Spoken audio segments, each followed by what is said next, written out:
And we are back. Our next guest is someone who's lived multiple lives in one. He's a New York City-based entrepreneur. He's founded 3 companies, advocated for improved diabetes care, and experienced immense success. But behind the professional achievements was a problem seeker, someone operating on survival instincts. In his new book, Confessions of a Problem Seeker, author Howard Steinberg opens up about his journey through professional loss and deep personal healing while exploring how he lived authentically. And welcome now to the show. We're glad to have Howard with us. And Howard, glad to have you. Thank you. Great to be here. Thank you for taking the time and really, telling your journey, because I think for someone who knows the journey on the outside, here appears a gentleman, things are going well, life is good. And then not so good. So for yourself, what got you to the place where you said, listen, I'm going to take the time and unpack these confessions of a problem seeker? Yeah, good question. I think I was surprised myself by how revelatory the journey was for me. And as you reference, from the outside, I looked like I was living the life. Successful entrepreneur, beautiful homes in the suburbs, beautiful family, but something was continuing to gnaw at me. And as it started to accumulate, I realized I wasn't the sum of my identities. There was something much deeper in there. And then because of professional loss, I got played out of my last startup. My long marriage to my lifetime partner finally caved. My kids were grown up and left the nest. So if I wasn't entrepreneur employer anymore, and I wasn't husband anymore, and I wasn't the father that I was where my kids needed me, who am I? And it was really hard to get off that treadmill, that hamster wheel of more achievement, more validation, more things, more homes, more cars, all that, and recognize that it was all nonsense. Yeah. It was just a narrative, and there was a much deeper place to go. And the work took me there. And here you are, you're, as you said, you're accumulating more things. You're getting the cars, you're the money, the life, the lifestyle, if you will. But also hidden within that is trauma and illness, right? And so how does trauma and illness actually shape your journey? Yeah. Well, these things that happened to me, the brilliant author Gabor Mate always says everything happens in childhood, and it does. And these pains or wounds don't have to become trauma necessarily, but they become trauma if they're not supported and if they're not processed correctly. So I was cognitively aware of my childhood and things that happened to me, but importantly, when I really started doing the deeper work, I realized that while these things I was aware of in my head, they were embedded in my nervous system, and they affected everything about how I approached life. For example, my parents were Holocaust survivors. They had real trauma. My mother was the only survivor from her family, so if you could just imagine, survivor guilt and all that. And while I was aware of that, I was certainly not sophisticated enough at 10 years old to know how that affected their parenting, which, their hearts were closed because they didn't want to feel any more loss or any more pain. So when I was 10, I got diagnosed with type 1 diabetes. Back then we called it juvenile diabetes.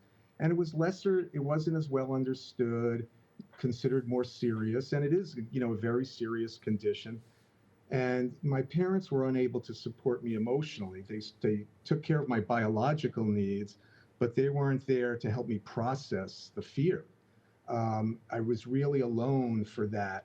And so when the switch was flipped at that time when I went into survival mode, and the work I did, some 50 years later, with the benefit of psychedelics, helped me understand that wound, and how I navigated life purely out of fear, just managing. Success for me was just safety. I built a moat around me and the family and just protected our place and kept swinging from vine to vine, but never fully processing who I am and what happened to me so that I could be more present to life. There was Yeah. always this whisper, there's more, there's more, there's more, this can't be it. And the whisper got louder to where I couldn't ignore it anymore. You turned the corner. I mean, you're now living this authentic life, as you will, and great credit to you for that. But what advice do you give, and what was that key, if you will, to saying, living the authentic life? What does that really look like? Well, a lot of key things. One is like cultivating the witness within you so that you can really start to like kind of separate yourself, your kind of reptilian mind, the primal way we react to the world, and start to understand those behaviors and patterns so you can start to intervene gently with yourself.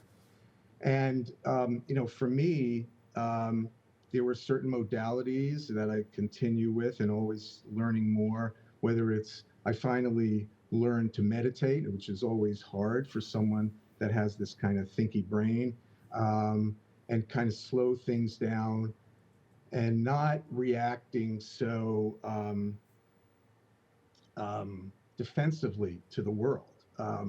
And important aspect of that, which people talk about, and it sounds kind of cliche, is loving yourself and being kind to yourself. But man, it's so important to give yourself that grace and it was almost kind of a binary decision to live life from a place of abundance versus scarcity, because I have such negativity bias, and I think part of that is just trauma, and part of it is how I was raised. My parents were fearful for legitimate reasons, so it was always kind of suspicious and cynical about life.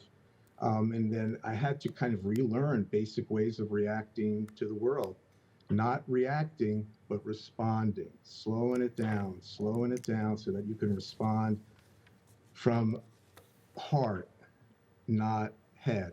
So if you think about kind of, I tried to slow decisions down to, is that my ego making that decision or is that my heart making that decision? Because the ego operates from a place of fear. We need our egos. They keep Right. us safe. They keep us, it's like our basic operating system.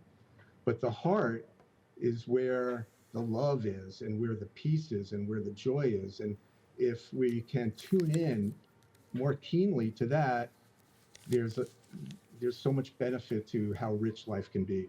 Yeah. Before we go, gotta ask you about a couple things. Number one, for people who want to get the book, obviously it's great. It's a great story. How do people get the book? Put it up there so we can all see it. That's right. Confessions of a Problem Seeker. Yeah, the easiest thing is, like anything else, is on Amazon and other online e-tailers. You can find it, barnesandnoble.com, etc. All right. The second question. I'm looking at you. I'm looking at the house. I see there's a Nets player behind you. Got a Nets player. That's my doctor. That's actually an original piece of art of Dr. J, who was a childhood hero. I grew up in Queens, a big basketball fan, and he was our god. Yeah. You got the right one, baby. That's what we say, Dr. J. He's amazing. Yeah. There's a documentary I recently saw about the emergence of the ABA, and I never even knew just the details of his story, and because you just knew he was cool and he was just physically gifted, but he was pretty smart. He had a good understanding of culture and a very intelligent player as well. You have something in common because he's got the highs and lows in his life too, but he was able to turn the corner on some things too. And, shout out to you as well for doing the same thing as well. Howard, I got to bring you back. I'm out of town on this segment right here, but we definitely got to bring you back. Our producer will definitely be in touch with you. Thank you so much for being with us, brother. You enjoyed it. All right. Thank you, Howard. All right, listen, you found out where you can get the book, Amazon and all your local outlets.